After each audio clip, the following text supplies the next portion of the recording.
Respected to Jakir Saab, I am Satyanarayana from Yeminur, Kurnool district, Andhra Pradesh. I am BTech graduate. Alhamdulillah, Allah gave Hidayat to me.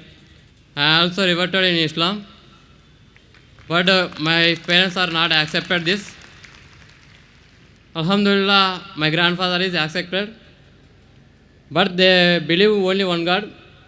In front of the Satan is first came, but I know Satan is also created by Allah. In other names of Satan in Puranas, Vedas, what is the other names of Satan in Puranas, Vedas? And my grandfather also asked one question. When the Kali Yuga is ended, I know Qiyamah is when it is came, but he asked when the Kali Yuga is ended. And so many Hindus are followed Sri Rama, Sai Baba, Sri Krishna. I know these are said only one God to our colleagues. These are prophets in between, total prophets. That is 1,24,000 prophets. These are Sri Krishna, Sri Rama, Sai Baba. These are any prophets in between. And another question is, in present also in Kurnool and Chennai, some people are followed Kalki Bhagwan, Amma Bhagwan. Any information about this person?